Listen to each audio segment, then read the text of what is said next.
Dober večer. Najprej vas povabim v galerijo Društva likovnih umetnikov Maribor, kjer je do začetka marca na ogled razstava Nagrajenci za leti 2011 in 2012. Galerija, ki je v preteklem letu sicer utrpela velik finančni mankljaj, tako s pospešenim elanom dela naprej.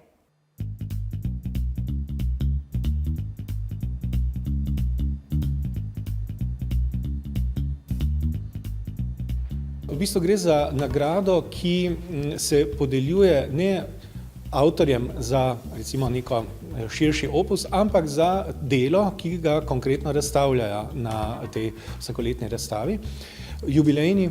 In število nagrajencev ni omejeno, ampak običajno je tukaj recimo 2 do 4. Zanimivo je, da so tokrat bili izbrani ne toliko slikarji, imamo 2 slikarja, pravzaprav 3, ampak je bilo nagrajeno tudi, so bile nagrajene drugačne tehnike, instalacije, kiparstvo in pa keramika, torej tudi seveda kot kiparstvo. Tako da je tokratna razstava teh 6 nagrajencev zelo razgibana, raznovrstna. Tokrat je torej nagrajencev kar 6. Ljubica Zgonec Zorko se ukvarja s keramiko, iz njenih del pa vejeta pridih arheologije in paleontologije. Rado Jerič, že drugič nagrajeni umetnik, tokrat predstavlja mikro in makro krajine in izkazuje svojo strast do slikanja le-teh. Vojko Štuhec prejema nagrado za mobil Da Vincijev kozmični top, v katerem spaja les in kovino. Hkrati pa je v razstavišču na ogled tudi njegov osnutek za javni spomenik Nikoli Tesli s simboliko električnih silnic. Viktor Gojkovič je dobil nagrado kot portretist za otroški glavici, odliti v bronu in patiniranem mavcu.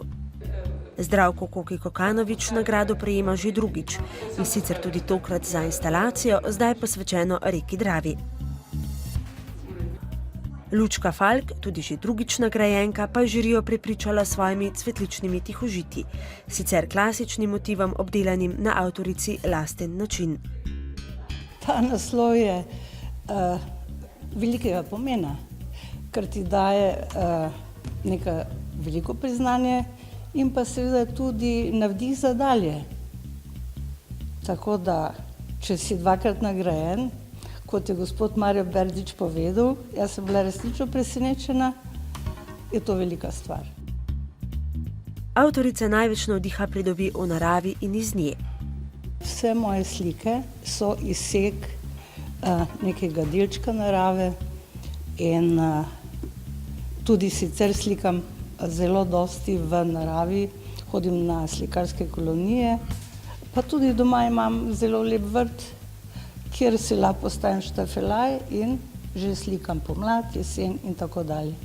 Slika, ki je bila nagrajena tam spodaj na stropju je, to so potonike, jaz imam stare lesne potonike, ki so nekaj posebnega in tisto me vedno daje navdih, tako da sem ravno ta motiv že naslikala na različne načine. Srž slike, lepota slike, da lahko vsakdo vidi s svojimi očmi in vidi tisto, kar on vidi. Umetnik pa vidi to, kar je drugim očem skrito. Zdravko Koki Kokanovič je v mariborskem kulturnem prostoru znan kot fotograf, slikar in pesnik. V svojih instalacijah pa pogosto združuje vse te talente in tudi tokrat ni nič drugače. Njegova instalacija je nastala iz predmetov najdenih v Dravi, cvetnega prahu drevesa na Židovskem trgu in fotografij kamnov, v katerih avtor najde in uzre podobe ljudi in živali. V vsakem slučaju je spodbuda za nadaljnje delo in priznanje za preteklo delo. Tokrat nekako združuješ besedno govorico in likovno govorico. Na kak način? Na ta način, da se dopolnjuje tisto, kar ne morem z fotografijo, potem z besedami, tisto, kar ne morem z besedami, z sliko ali pa s skulpturo. In potem z instalacijo povežem v eno smiselno celoto. Objekte sem najdel ravno v Dravi. Fotografije, ki jih že par let zbiram, pa tudi kamenčke, ki imajo določeno obliko, tudi zbiram. Ko je bila poplava, je Drava odkrila neke predmete, sem jih pobral, pa sem jih povezal. In tako da vedno ima neki material za kaj ustvarjati. Konkretno je v bistvu ni naplavila, ampak je odkrila. Odkrila je dosti neeksplodiranih bombi iz vojne, potem ostanke bombi, potem drugi predmetov, neki pač ljudje, ko mečejo tam žice, pa razne take stvari. Morda velja za konec spomniti, da se je galerija Dlum lani soočala z velikimi finančnimi krčenji sredstev za izvedbo programov. Proti koncu leta so tako izvedli tudi dražbo umetniških del, ki pa ni bila pretirano uspešna. Kot kaže, pa galerija le ne bo prenehala z delovanjem. Za letos je namreč program že v celoti zastavljen. Zaradi tega, ker sta bila razveljavljena 2 programski in projektni razpis, ni bilo sredstev vse do konca leta in smo res težko spravili vse razstave skozi. Znižali smo stroške na minimum in preživeli. Sredstva so za zadnji programski razpis smo prejeli 31.12. Prav tako smo tudi do konca nismo videli, ali bo Ministrstvo za kulturo podprlo projekt Generacija 50+ in ga na srečo je, tako da nam je uspelo in da lahko zaštartamo v letošnje leto, za katerega tudi ne vemo, kako se bo nadaljevalo in koliko bo sredstev.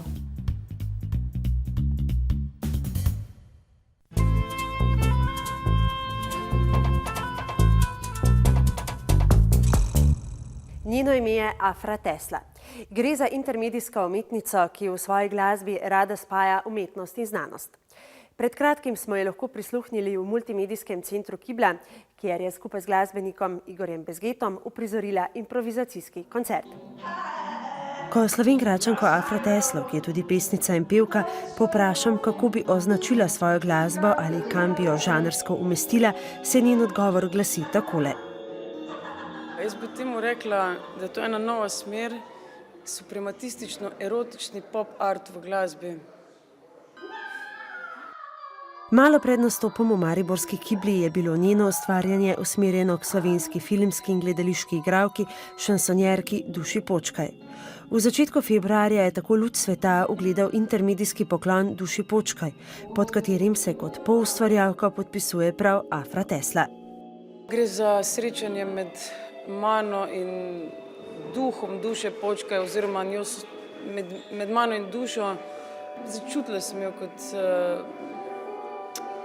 persono, kot njen duh, tega, kar je ona bila.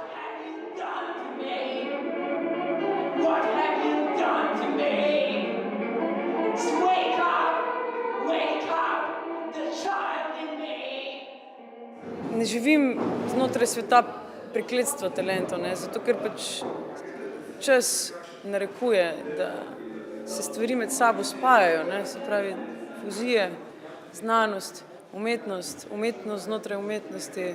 Glasbeno ustvarjanje Afre Tesle se porojeva v glasbenem sistemu z nazivom Afra Tesla Operating System, operacijski sistem Afra Tesla.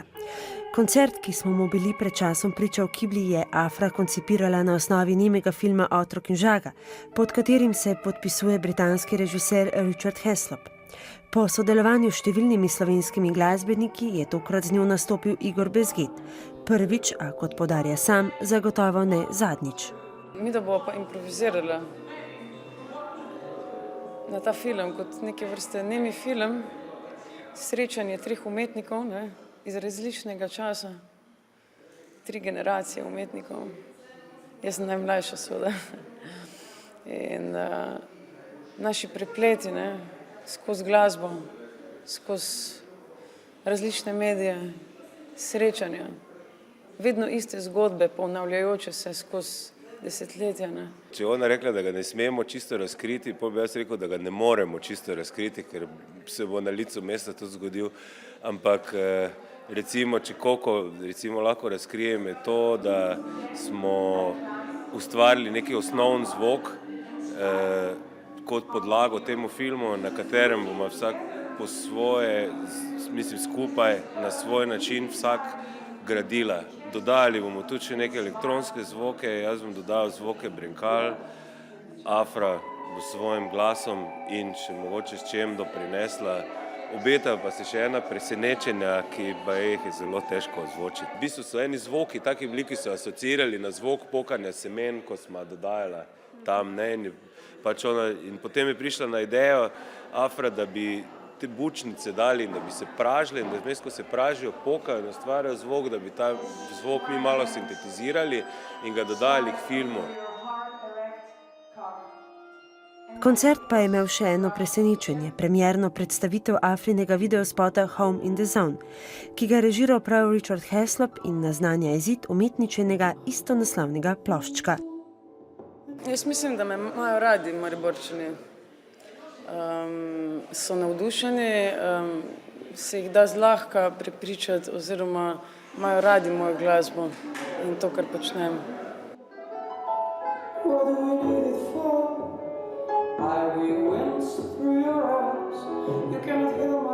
Se mi zdi, da zdaj v umetnosti pravi čas preboja. Ne? Umetnost še ni mrtva, samo obliko je spremenila. Ne?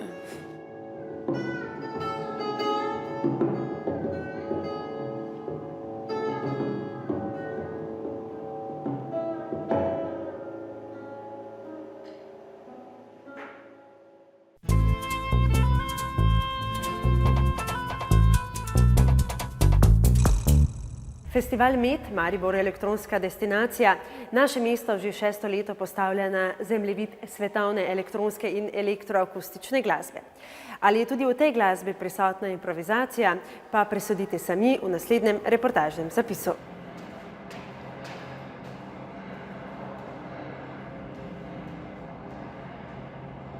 Festival Med se je letos prvič za časa svojega obstoja iz središča mesta, iz dokaj intimnega prizorišča Kiblje v Narodnem domu, preselil na drugi konec mesta, v prostore neprimerljivo večjega in prostornejšega formata. Festival Med, Maribor elektronska destinacija, je bil formiran in tudi koncipiran prav ob kandidaturi Maribora za Evropsko prestolnico kulture leta 2012.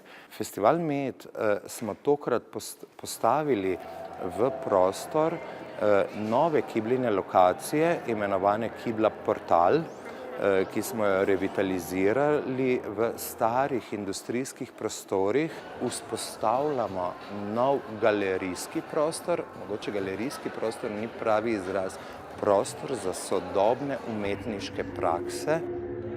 Koncept festivala je, posvečamo se elektronski in elektroakustični glasbi. Gledamo pa, da se ne bi nekaj preveč omejevali z raznimi žanrskimi definicijami, recimo, tako da vedno izbiramo čim bolj aktualne in predvsem pa zanimive izvajalce. Mogoče kaj ena stvar, ki jo mi izbiramo, hočemo gledati, da sicer so mogoče bolj tajne klubske glasbe, ki pa imajo vsekakor v sebi eno močno, bolj artistično, osebno noto. Letos so festivale razširili ne le po prostorski plati, ampak tudi časovno. Trajal je namreč 2 zaporedna petka. Nastopi so se začenjali ob 23. uri. Uvod v festivalsko dogajanje pa je predstavljala interaktivna razstava, računalniška vizualizacija, večna plesišča ali nagačena posmrtna zabava. Skupaj sta jo zasnovala Pina Gabrijan in Marko Plahuta. To je prvi del širšega projekta, ki je imel za cilj omogočiti ljudem, da posmrtno zaživijo v robotskem telesu. Obiskovalcem omogočimo, da posnamejo svoje gibe in se vizualizirajo na plesišču skupaj z drugimi, ki so jih že posneli.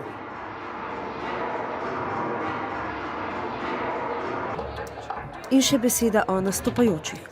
Prvi festivalski petek so nastopili DJ-ji in producenti Nic iz Ljubljane, Andy Stott iz Manchestra in Nenad Marković iz Srbije, znan pod umetniškim imenom 3310-3402. 22. februarja pa so organizatorji povabili izključno slovenske DJ-je. Kikirik iz Maribora, Klimar iz Murske Sobote in Elavko iz Ljubljane. Osrednji gost festivala pa je bil vsekakor Andy Stott. Lani pa je oktobra izdal nov album, ki ga pa dejansko izstrelil med zelo čislene producente glasbene. Kar je nam predvsem zelo všeč pri njem je, da ima eno malo bolj mračnjaško, ampak kljub temu pa osebno na en način romantično glasbo, bi tako lahko rekli.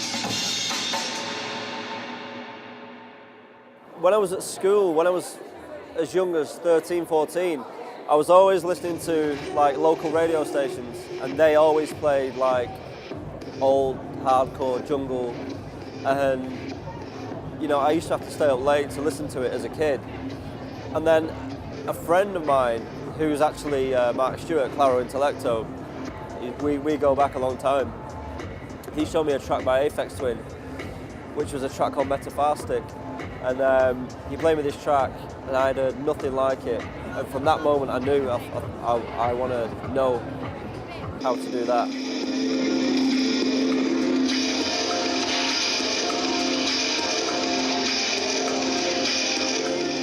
The earlier stuff was more influenced from like Chicago and Detroit. That's what I was listening to, you know, earlier on. Over the years, I've learnt about Manchester's, you know, musical heritage and how much we've got to answer for, really. I wouldn't say it's had a direct influence on my music, but it's just, you know, I'm picking up the pieces of the history of it as I go along. What would you say for you electronic music is not only a passion, but it's also a style of life? Yeah, I mean, it's... If I wasn't doing it on this level, I'd still be doing it. It's just what I've always wanted to do. It's what I'll always do. Your latest album came out last year, if I'm right. Yeah. Yeah. Its title is Luxury Problems. That's right. Maybe a little bit description of the title. It's quite a symbolic title. Well, it became really symbolic for me, but I was talking to a visual guy at a show. I was thinking, are you busy, etc. And he said he's got some really important projects for some really big artists, and he's not got a lot of time to do them, to finish these projects. And he said, so I've got these problems, but because for these people, the luxury problems, and straight away I said, I'm going to use that. First impression is that a space like this, it's pretty unique. I've never seen anything like this.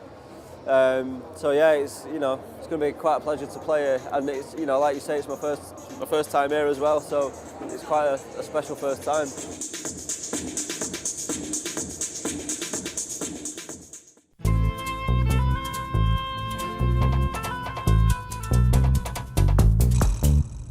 Risanke so brez dvomov eden od sestavnih delov vsakega otroštva. Tiste, ki so jih ustvarili v ruskem animacijskem studiu Sojuz Multfilm, so se zapisale v kolektivni spomin brez številnih ruskih otrok. Slovenski otroci pa so si nekaj od teh znamenitih risank lahko gledali na Tednu ruske animacije v Mariboru in še nekaterih drugih slovenskih mestih.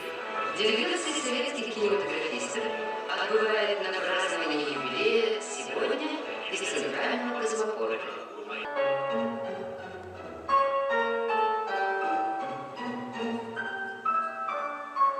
Уже в 20-е годы делались эксперименты на различных студиях тогда Советского Союза, в различных техниках. И в 1936 году по распоряжению, собственно, министра культуры был создан Союз Мультфильм как отдельная киностудия анимационных фильмов. За это время получили развитие самые разные техники. Это и техника рисованной анимации, кукольная, потрясающая техника кукольной анимации, которая на сегодняшний день практически сохраняется в единственном месте в России, это на нашей студии. Конечно, последние 10-20 лет пошли технологии 3D-компьютер, рисованная анимация, естественно, с компьютерной обработкой. Компьютер уже сейчас везде. И даже нынешние, сегодняшнего дня кукольные фильмы все равно имеют компьютерный композинг. Базируются на просто большой русской культуре, литературе, фольклоре. Все эти мотивы представлены и были, и сейчас представлены в российском анимационном искусстве. Galina Barinova je ena tistih ustvarjalk animatork studia Sojus Multfilm, ki je v množici več kot 1000 risank omenjenega studia ustvarila brezštevilne risane junake. S svojim soprogom Petrovom se kot režiserja podpisujeta pod animirane filme, ki so išli iz omenjenega studia. A ta ljubezen do animiranih podob je z njo že od otroških let. Oba soprogom pa sta jo prenesla tudi na svojo hčer Galino Petrovo. И обратила внимание на дипломную работу одного выпускника ВГИКа, который, значит, делал анимационные эскизы к анимационному фильму. Это был Курицын, Анатолий Курицын, который потом очень известен, стал как художник в анимации, был всегда там известен. После этого мне захотелось тоже заниматься именно анимацией. Сначала работать на студии, на киностудии «Союзмультфильм», как художник-аниматор. Это художник, который разыгрывает сцены, то есть как бы называют художник-актер в мультипликационном, в анимационном фильме. А потом уже начала делать самостоятельные фильмы. Сначала фильмы для детей, «Веселая карусель». Потом я увлеклась очень фольклором и сделала несколько фольклорных фильмов. Спасибо.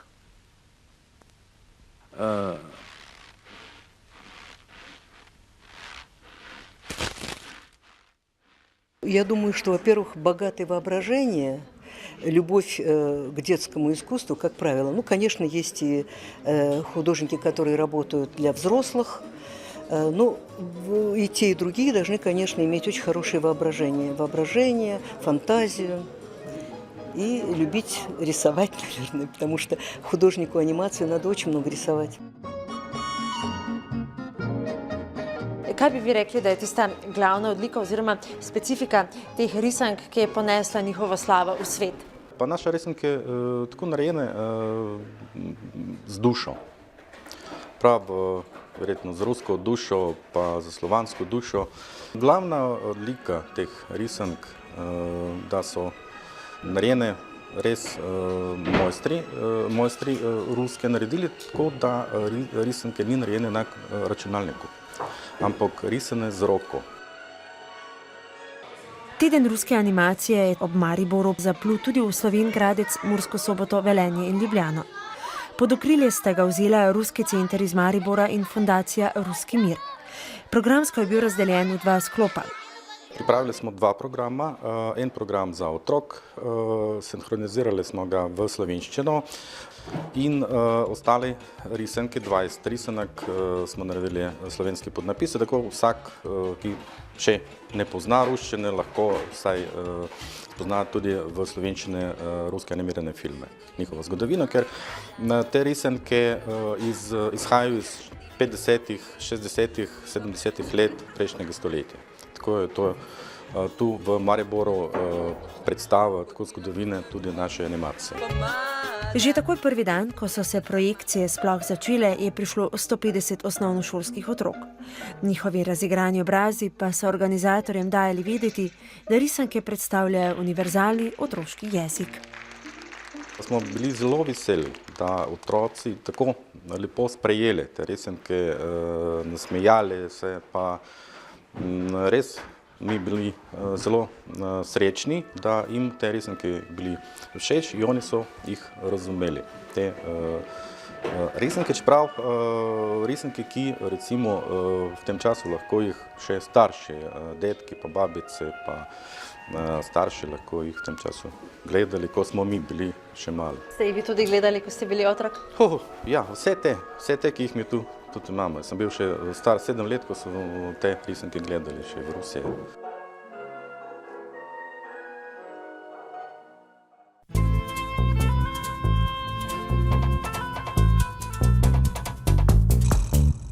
Z domišljijskimi ruskimi risanimi junaki pa tudi zaokrožujemo našo tokratno oddajo Glasnik. Zaželim vam le še prijeten in doživet zadnji februarski teden in nasvidenje.